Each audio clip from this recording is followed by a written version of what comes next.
రైతులకు రుణమాఫీ చేయడంలో కాంగ్రెస్ ప్రభుత్వం విఫలమైందని బీఆర్ఎస్ నాయకులు ఆరోపించారు. గురువారం జోగులాంబ గద్వాల జిల్లా కేంద్రంలోని కలెక్టర్ కార్యాలయం ఎదుట ధర్నా నిర్వహించారు. ఈ సందర్భంగా నాయకులు మాట్లాడుతూ ఎన్నికల ముందు సీఎం రేవంత్ రెడ్డి హామీ ఇచ్చారని, ఈ హామీ మేరకు ఒకేసారి 2 లక్షల రూపాయలు రుణమాఫీ చేయాలని డిమాండ్ చేశారు.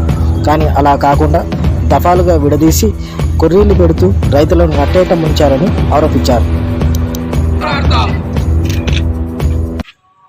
ముఖ్యంగా మీరైతే ఎలక్షన్స్ ముందు ఏ ఆంక్షలు పెట్టలేదు. ఈరోజు అడ్డదిడ్డమైన ఆంక్షలు పెట్టి రైతులను మోసం చేస్తున్నారంటే ఈరోజు తెలంగాణ రైతాంగం బాధపడుతుంది.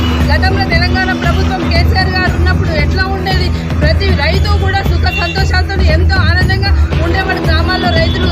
ఈరోజు కాంగ్రెస్ ప్రభుత్వంలో ప్రతి ఒక్క రైతు కూడా బాధపడే పరిస్థితి వచ్చిందంటే ఒక ముఖ్యమంత్రి స్థాయిలో ఉండి మీరు అసలు ఏం మాట్లాడుతున్నారు? తెలంగాణ తల్లిని అవమానిస్తున్నారు, తెలంగాణ ఆడపడుచులను అవమానిస్తున్నారు.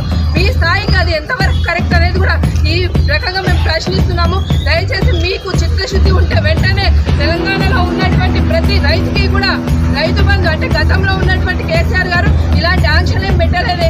భూమి ఉన్న ప్రతి ఒక్కరు రైతు అనే ఆశించిండు, ప్రతి ఒక్క రైతుకి రైతు బంధు వేసిండు, రైతు బీమా కూడా కల్పించిండు.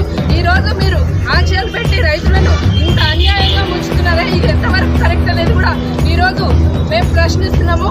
వెంటనే మీరు రైతాంగానికి మొత్తానికి రైతు రుణమాఫీ చేసి మీరు చిత్తశుద్ధి చూపించాలని కూడా కోరుతున్నాము. ఆ గుర్తు కేసీఆర్ గారు కారు గుర్తు మీద పోటీ చేసి కేసీఆర్ గారి బొమ్మతో కారు గుర్తు మీద పోటీ చేసి ఈరోజు గెలిచినటువంటి శాసనసభ్యులు కృష్ణమోహన్ రెడ్డి గారు, నిజంగా మీకు టీమును ఎక్కడుంటే, నిజంగా మీకు దమ్ము ధైర్యం ఉంటే, నిజంగా మీకు ఈ ప్రాంత ప్రజల పట్ల పార్టీ పట్ల నిజంగా చిత్తశుద్ధి ఉంటే ఆ పార్టీ నుంచి సంక్రమించిన శాసనసభ సభ్యత్వానికి రాజీనామా చేసి మీరు ఈ ప్రాంతంలో తిరగాలి. కానీ మీరు ఆ పార్టీ నుంచి గెలిచి కాంగ్రెస్ పార్టీకి ఈరోజు అమ్ముడుపోయినటువంటి పరిస్థితి మనం ఈ ప్రాంతంలో చూస్తాం.